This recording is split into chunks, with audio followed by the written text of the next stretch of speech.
Hello and welcome to the Hawkins Hellfire Collective. I'm Devin Grubb. And I'm Zach Grubb.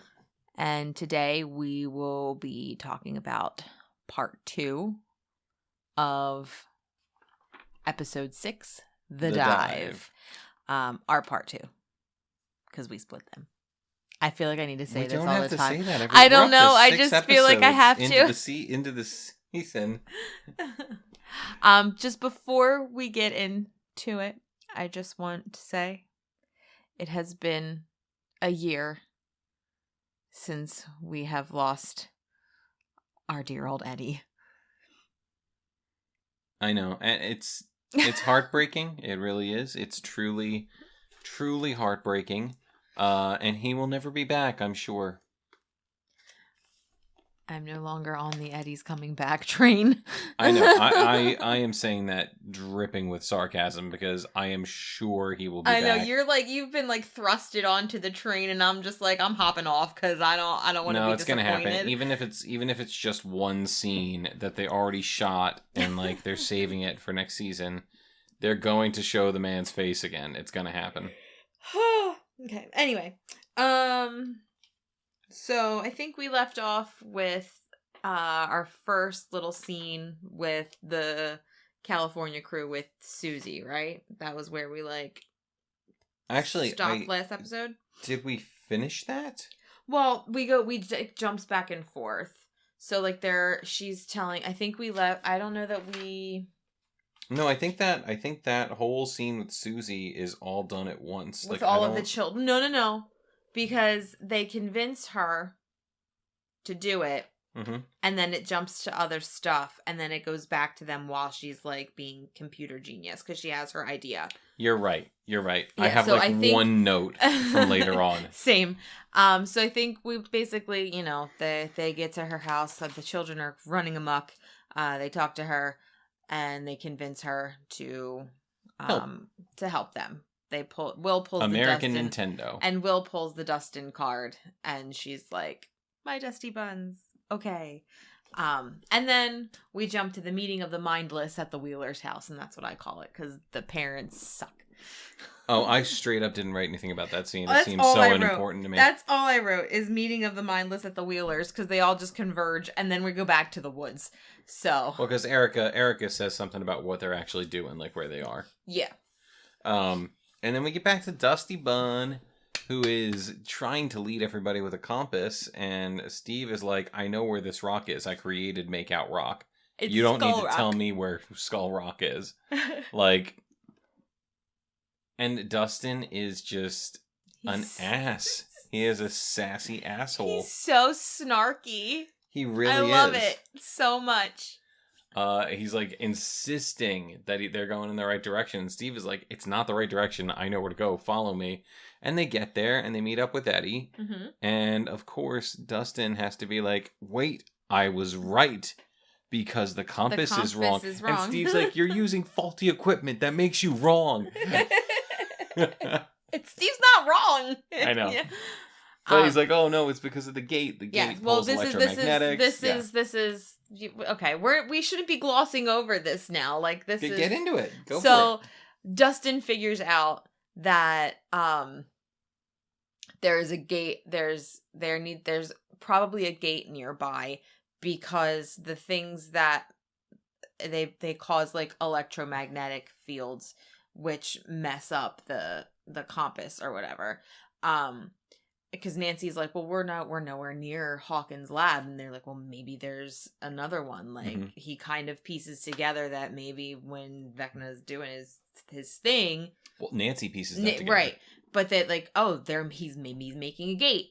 A snack-sized gate, to quote Robin. The same way that the Demogorgon was. Right. So that's, and then they have their whole, I don't know. What did you put? What do you got? I just wrote one of my favorite lines from the entire season. One of the best quotes ever. Yeah, you're asking, what say you, Eddie the Banished? You're asking me to follow you into Mordor, which, if I'm being real with you, feels like a bad idea. But the Shire is burning, so Mordor it is. And Steve's like, what's Mordor?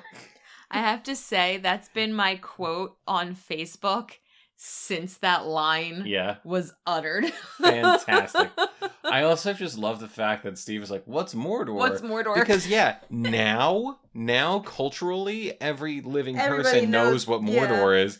But back then, if you didn't read the book, you didn't know what the hell they were talking about. Is. Yeah. This was like uber nerd shit. Nowadays, it's just mainstream. Right. And I also like there's like a little bit when they all decide to, and they're all leaving, and it's like shot from the cave, and Steve is like being like peak like frustrated mom with his children taking too long, because he's like, come on, let's go, and he even like snaps at Eddie like, get your stuff, man, come on. Yeah. Oh god. And then from there we go to 11 flashbacks, correct? Yep.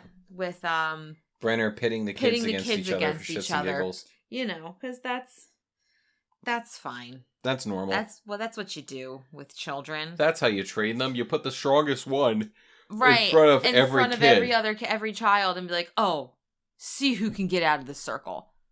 Of course the big kid's gonna win. Mind or not, he's big moosey number 2, who's been there the longest, clearly is going to be the strongest. Well, until Papa's 11. Evil. Until 11.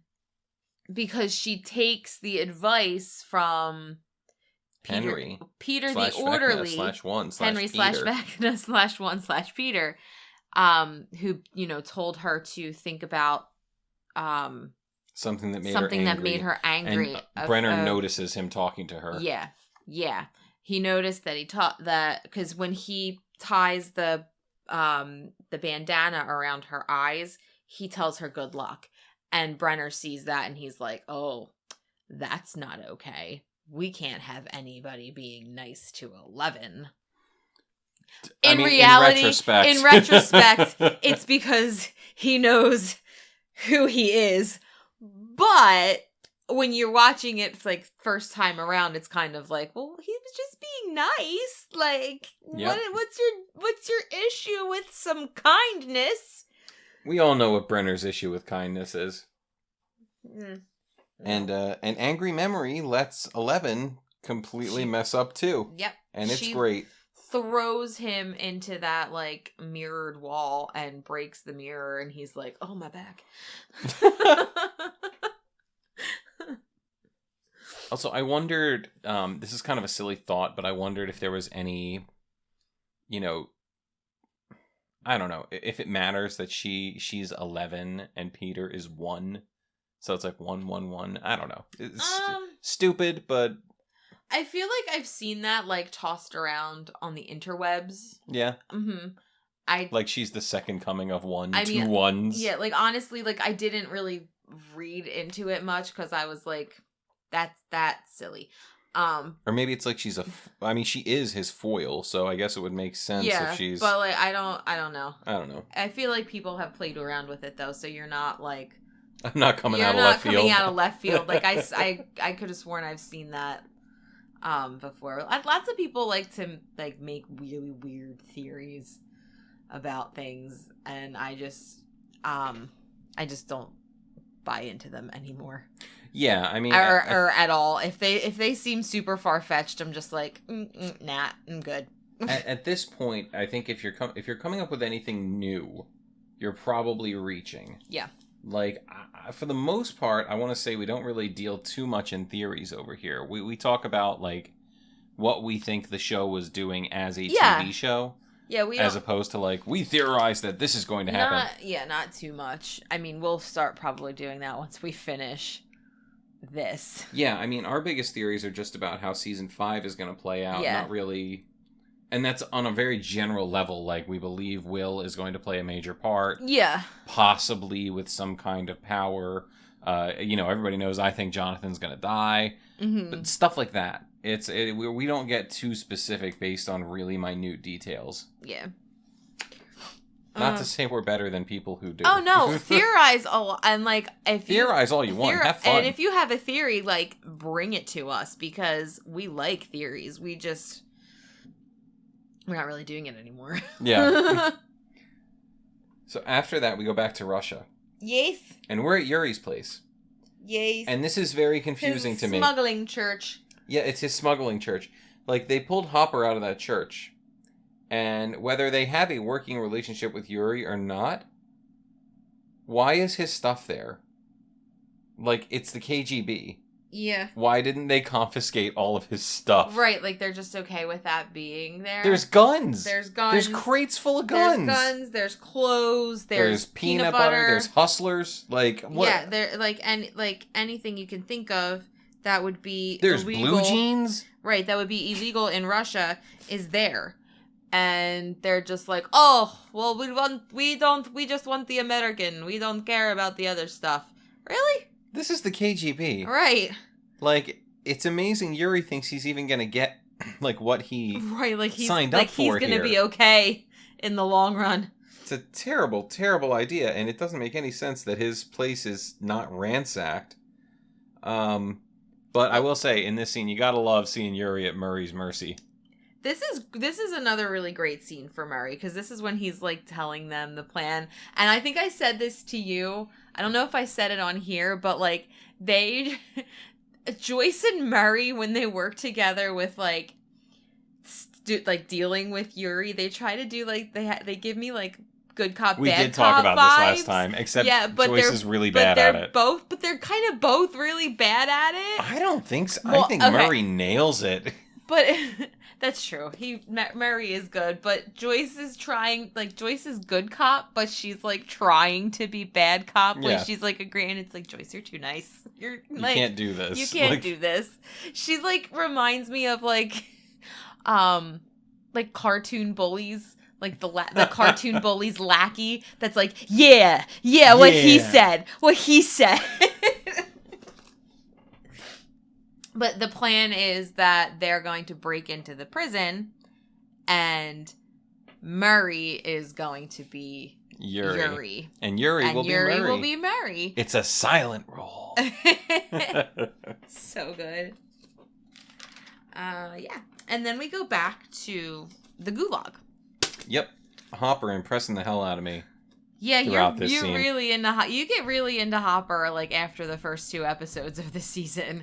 Well, as soon as they're in this situation, I feel like the character just takes off. He's back to being the character that we knew in the first couple seasons. Yeah. Like, he is smart. He is making the smart plays. He's playing the long game. He knows the situation that he is in. Yeah. And he's not like, it's not like in season 3 where he's constantly questioning what's going on around him and, like, being really pissy about it. Yeah. No, he's like, this is where I am. This is how I'm going to play this. I'm going to pretend to get drunk so that I can sneak away with the booze. Then I'm going to start a fight without letting the other guy in on the plan so he can't mess it up. And I'm going to get that lighter. Yeah. And we're going to be set. We're going to be able to do this. Like, very big brain tactics from Hopper. And I also love just this entire scene with them together, Hop and Dimitri, because, like, after they're already back in the entire thing, even, like, the fight and everything. Even the fight, their chemistry is so good. Yeah. I'm gonna miss Dimitri next season. He didn't die. No, but he stayed in Russia. He's with his family. No, he didn't. He didn't come back with them at the end of the season. Yes, he did. I thought he did. No. He's got family. Russia. He's not in Russia. He was on helicopter. We're gonna have to go back and check that out. Well, we will, because when Hop comes back, I don't think he when Hop stayed comes in back Russia. to his house, Dimitri is not with him. No, but I don't think he stayed in Russia. Even if he didn't stay in Russia, I don't think we're gonna see him again. We probably won't see him again, because I don't know that there's really no. Yeah, what is there for him to do? Right. Well, I was just gonna say, like, there's not a whole lot. I feel like there's not a whole lot left to the Russian story for season 5. No, I feel like that's well and properly cleared up by the end of this season. Right. Like, so, like, season 5...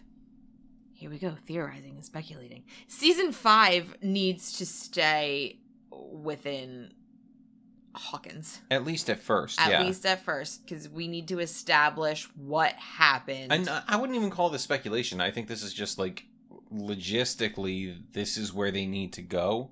If they don't, where they should go. Right. If they don't, that's fine. We'll see what happens. But realistically, we're going to start back up in Hawkins at the beginning of the season.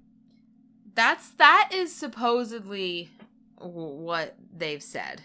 Like, it would make perfect sense to literally cut to a scene immediately after the final scene of this season. Well, it's so like season 5. Like, now I don't know what's going to happen with like the writer's strike and everything, and how much is going to be impacted or changed. But supposedly they were going to, it's like the first episode of season 5, like the first couple episodes of season 5 were supposed to pick up right after season 4. Yes. And then there was supposed to be a time jump for the rest of the season. Right.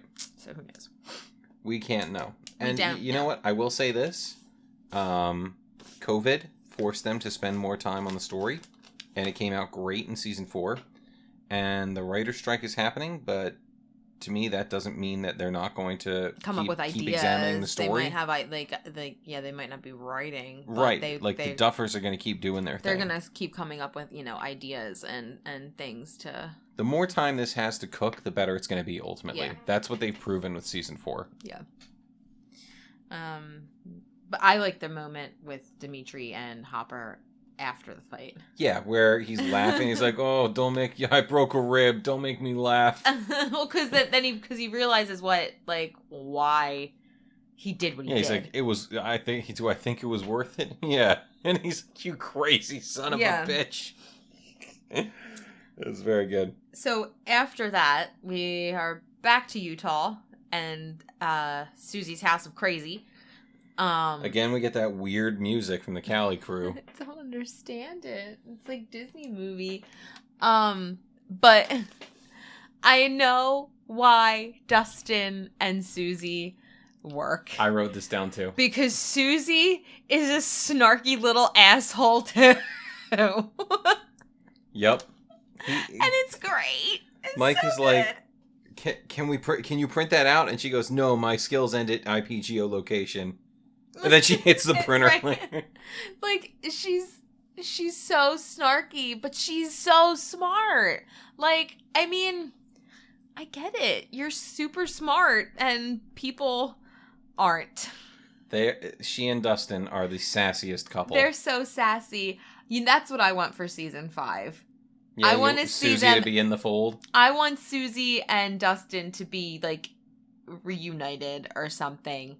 Like, because I need to see those two actors, like, actually be in a scene together, not just, like, on the phone.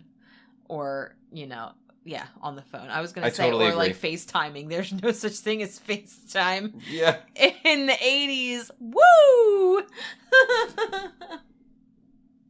Yeah, FaceTiming in general is pretty new. All things considered. Susie can invent it, come up with it. Oh, doesn't she? I think she also mentions the internet, and Mike's like, "What's the internet?" And she goes, "Oh, nothing big. It's only going to change the world." Oy. So I think we get a quick scene here with the cops. I just put terrible cops cannot function. I don't know what that's referring to. It's when they're just driving around and there's people clearly out after the curfew. Making fun of them. Like making fun of them. And for once, Tweedledum is the smart one because he's pissed off that they're being mocked. And he's like, just stay calm. Arrest somebody. Yeah. I am the last person to be like, that cop should arrest someone. But honestly, this is when they should be arresting people. I was just going to say, like, if they are trying to, keep the town at peace and everything, they should arrest somebody to show that they have authority over Jason. Right? They're blatantly being ignored, and the one dude is just stay calm. You're an idiot. Right. Like, you got usurped by an 18-year-old in a Letterman jacket. Like, giving a speech about God. Right. Like, a freaking televangelist over here, and you got you lost your authority to him. Arrest somebody and maybe show that you have authority again. You know what Hopper would have done? Punched him in the face in front of the entire town. Hopper would not have allowed him to do that in the first place. And the entire town would be like, "Oh, we don't really want to cross Hopper." We're going to go back even further. Hopper would have been like, you're crazy and you're coming with me when he started spewing that Eddie was a vessel from the boat. You're right. He would have thrown him in jail. Hopper would have thrown him in jail. Been like, yeah, no, what drugs are you on right now? Come on, you're going to spend a night in the cell. Something's wrong with this kid. There's something wrong with you. Hey, I think this kid talking about the Antichrist might not be totally on the level. Right. Like, come on! Ugh. So we go back to the Hawkins crew after that, and we see Eddie the gentleman helping Nancy into the boat. I wanted to say that. You say it. No, you already did. No, forget I said anything. Go ahead. Eddie's a gentleman, and he helps Nancy on the boat. It's very sweet. He's just a little cinnamon roll. And I like... He wouldn't hurt nobody. The levels went really... Yeah, you guys can't see this. We can see the levels as we're speaking. And when she said that, it like spiked. I'm so sorry if that hurt your ears. Your eyes. I'll try to fix this a little. I'll try to fix this. And is that what that one is? Yeah. And then Steve sneaks into the boat so he can be with the big kids. Well, they tell, because Dustin tries to get on the boat and they're like, yo, only three. And then Steve starts the boat and hops on and he's just like, sorry, he doesn't want to be the babysitter anymore. He wants to be with the big kids. And thank God he is, because yeah, shit goes sideways. It would have gone a lot worse if he wasn't. So we're back with 11. But he's tired of being an unpaid babysitter. Yeah, I would be too. So we go back to 11. And she sees Peter getting tortured for helping her. Yeah, he's literally getting like shocked and stuff because he talked to her. And at the time, because, watching this the first time around, you don't know who he is. So you're just like, what the hell? Like, why? But that he's trying to do what you're trying to do and help her like reach her potential. So, like, same token though, even knowing who he is, I still ask why. It's like you said, it doesn't. Brenner wants her to be strong. Right. Henry somehow helped with Peter. We're calling him Peter right now. Peter somehow helped with that. Brenner can't know exactly what he told her unless he had it on tape. But like, at this point, they are both trying to reach the same goal with her. Yeah. And that is to make her stronger. She's clearly behind all the other kids, so they want her to be able to use her powers. So if it's the same end goal right now, why do you care how she got there? Also, like, what do you think is going to happen by torturing your strongest kid? Like, why in God's name are you breeding more resentment from Peter? You're just making him hate you more. Right? Which is just going to make things worse when shit inevitably hits the fan, and it does, and it's awful. Yes. And you have to think that's probably not the first time that has happened to him. No way. So by them doing that, they're just building and building and building and building and building that hate and building, essentially what makes him non-human. Yeah. They're part of why he doesn't have his humanity. Like, he was already he was already evil, there. But he was still human. Well, he didn't see it that way when he tells us his story. But he I'm just saying, he was a kid. Yeah, breeding more resentment and hate is not the way you deal with that situation. No. And that's like a fundamental flaw that Brenner has in general. Like, he does nothing to foster positive feelings. No. He doesn't know how.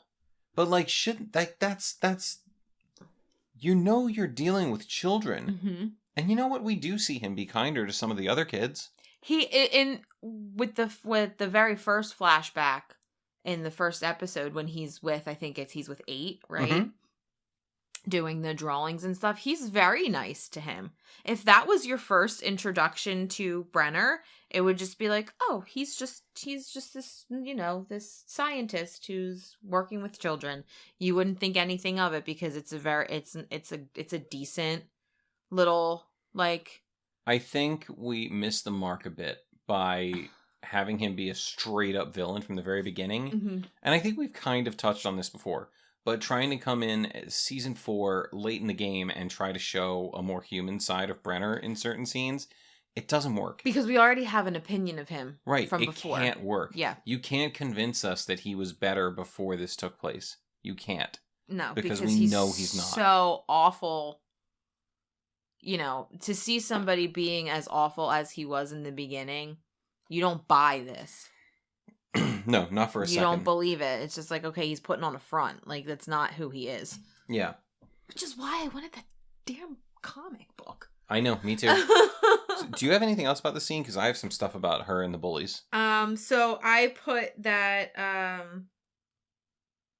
all I said was 11 sees Peter getting tortured for helping her, and that 2 is a sore loser. He is, because he and a couple of the other kids beat up 11 with their powers. Because he lost. And he's like, oh, I let you win because you're weak. Okay. No, you didn't. You should be pissing yourself, buddy. She messed you up, and you know it. The fact that there was someone stronger than you shouldn't make you angry. It should make you scared. Yeah. Well, I think that's part of it. Maybe. I think he's a little bit afraid that she's gonna, top him. And then he won't have his little lackeys to, listen to him anymore. Yeah. If she knocks him off of the top spot, then he's nothing. And here's also something funny. They say the camera isn't recording because there's no light blinking. Right.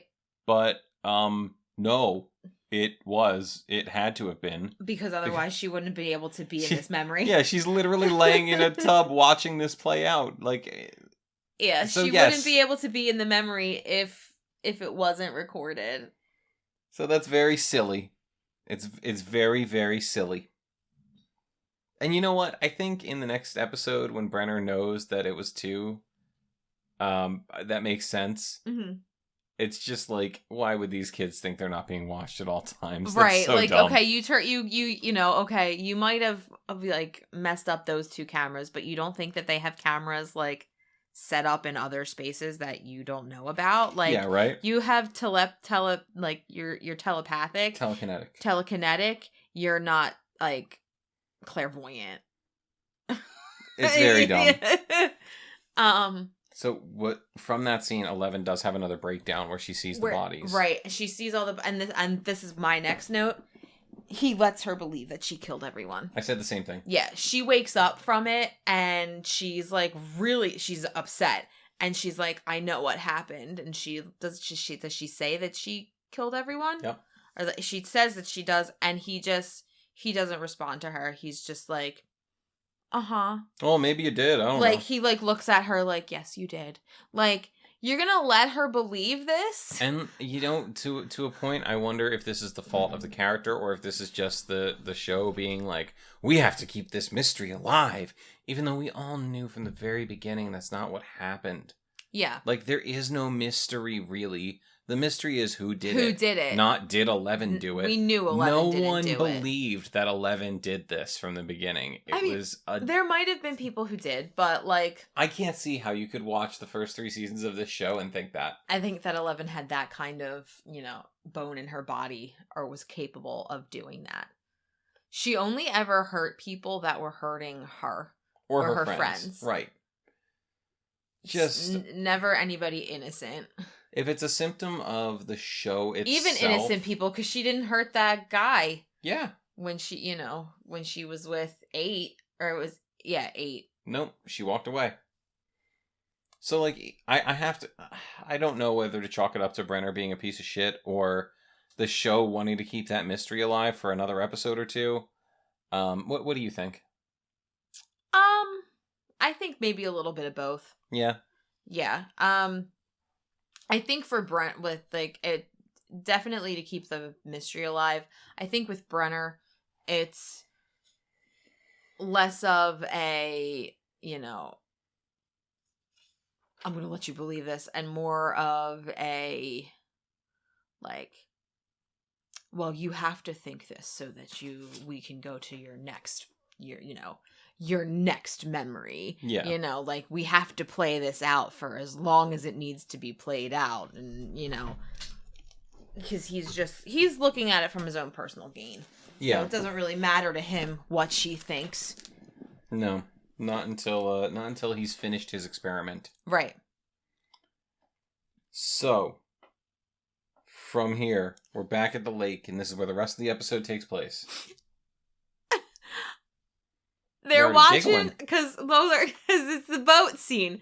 They're watching the boat with the our youngins, our Max, our Dustin, and our Lucas are watching the boat through binoculars from the shore, and Dustin and Lucas are talking, or because they're like, why is Steve taking? Well, before that, what? Oh, Watergate. Oh, Watergate. It's a gate under the water. It's Watergate.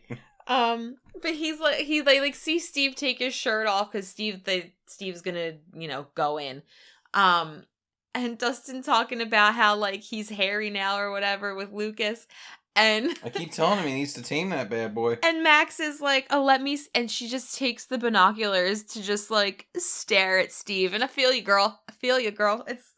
I'm right there with you. And that's right after he's like, he says the ladies dig it. She's just and the shot is so funny because it's just the two boys what the hell, and Max is just dead serious, holding the binoculars yes, you know what, I am facing my death probably soon, so I'm gonna enjoy this. And Lucas is back and forth. Yo, no. But so Steve goes down and he into the lake and he finds the gate. Yes. And he comes back up and we think all is well. We know all's not well. But all's not well. Because he gets pulled down by a tentacle. A squelching wet tentacle. Yes. And again, Eddie has the only reasonable reaction to any of this. Right, because immediately Nancy's like, I'm hopping in. And he's like, what the fuck? No, you're not. No, what? You're not. No, Don't you're do not. that. Don't do that. And then she's like, wait in the boat. And he's like, okay, I will. And then Robin's taking her shoes off and she's getting ready. He's like, she said wait. And she's in charge. She's in charge. She's like, no, she's not. You really believe that? And no, she's like, I made that shit up. I made that. And she holds her nose and dives in. And he's just like, well, I can't stay out here, alone. Wasn't he? He's he paces back and forth in the boat and he's like, this is crazy. This is crazy. He does it for a second. And he's just like, he's like, Jesus Christ, this is stupid. This is so stupid. And then he gracefully, and I'm being sarcastic in saying that, falls into the water. Oh, it's man. so great. But this is also, we talked about it. You just hit me in the face. I'm sorry. This is Steve's first time in the Upside Down. Well, before that, we do see the kids. Oh, right, They get chased by the cops. Right. Max distracts the cops. Yes. To take them off of what's going on the lake. At Watergate, yeah. I mean, there's not much there. It's just a scene where they run from the cops, cops, they get caught. They get caught. That's where their bit of the episode ends. That's where they leave off. And then that's when everybody goes in after Steve happens. And we have Steve in the Upside Down for the first time. If you don't count the tunnels. Which I'm not counting We're the tunnels. not really counting the tunnels because they're not in... you didn't have to go through a gate to get there. They're kind of the in-between space. Yeah. They were just underground, not underground flippy. Right. Where the Upside Down is underground flip. That was just underground. So, yeah. Steve's first time in the actual Upside Down, and he gets to have fun with the Demobats. Improvised weapon number 2. Improvised weapon number 2. The oar. It's insane that he survives this. Okay, thank you. I'll let you get into that. It is wildly crazy that Steve survives this attack from the bats. Mm-hmm. They are biting into his stomach. He's got no shirt on. He's being strangled. He's being bitten up. They are tearing into him. And yes, the next episode starts off with everyone coming to his rescue. They do come to his rescue really quickly. But he's still there getting chomped up and ends up just walking it off like it's no big deal. I understand the difference between getting chomped up by 2 bats and strangled by 1 and, Eddie being murdered by an entire flock of them. Oh, right, because, there is a difference. Eddie they literally had his arms pulled, his arms and legs were, grabbed by the bats, and he had more than just 2 on him. He also had a lot more clothes on. He had literal body armor. They had to go through layers to do the damage that they did to Eddie. They just were right on flesh for Steve. All the more reason it doesn't make any sense that Steve walks away from this unscathed. Right, just with, I got a couple boo-boos on my belly. I got a flesh wound. No, buddy, you should be, hospitalized after that. This is like Jonathan getting his back broken all over again. He's not even bent over the next day. Steve gets a little shirt tourniquet, and he's fine. That's Steve. That's Steve, baby. Well, everyone who's listened to this knows how I feel, so I'm not going to go further into it anymore, except to say that the attacks were very similar, and I just find it funny that one person walked away completely fine and the other one did not. Just saying, couldn't let there be 2 hotties in the show. Just had to get rid of one. That's fine. It's fine. I think this scene would not have been as ridiculous if it ended on Steve being strangled. If we had started the next episode and seen him get bit a couple times and then they run in and save him, I'd be like, oh, okay, yeah, he got a couple of flesh wounds and he's on his way. But they linger on this. They do. They really linger on this being choked and being eaten thing. It lasts for way too long for him to just walk away. Right, because it's the whole end of this episode. Yeah. And then the very beginning of the next one, because it's not you don't see the others get there right away. They do get there pretty quickly, but not until you have a full close up of Steve being strangled and chopped. Yeah. It's pretty nuts. I don't know. They just had it out for Eddie, hun. They had it out for him. They didn't want to have another character. Then why did... Never mind. Never mind. I was going to say, why did they make him so great? They didn't make him so great. Joseph Quinn made him great. So it's true. It's props to him because, half of the things that he said weren't written for him. He made it all... He improv'd it's his tone, so right? many of his lines. I don't know that was improv. It seemed like it. But a lot of his lines were improv, and a lot of the things that happened were improv, and he was just a fantastic actor. And I'm glad that he's getting a lot of recognition now because he deserves it. Absolutely. So I do think we should wrap up and maybe end this before the 40-minute mark because that would allow us more time to make sure that we have more episodes before. I'm good with that. I don't have anything else to say. That was the end of the episode anyway. I did want to call out one thing. Okay. This month a comic book comes out. Oh. Teenage Mutant Ninja Turtles and Stranger Things crossover. The kids go to New York. And they get attacked by Mousers with faces like Demogorgons and are saved by the Teenage Mutant Ninja Turtles. But old school comic book Teenage Mutant Ninja Turtles, all with the red masks who are way more badass.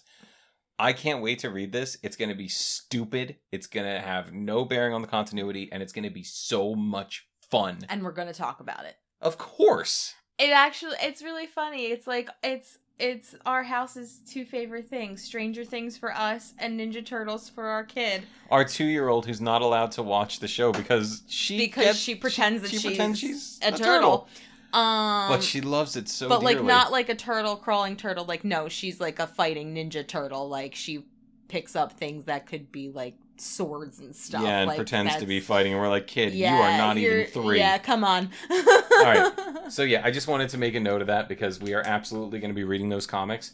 And I will hold off on really getting into it until the series is done. It's probably going to be 5 to 6 issues. So 5 to 6 months from now, we'll talk about the Turtles comic. Keep listening to us, please. Please, please, please. Do you want to sign us out, honey? Sure. Signing off from the Hawkins Hellfire Collective. Hellfire, I was just going to call us the Hellfire Club.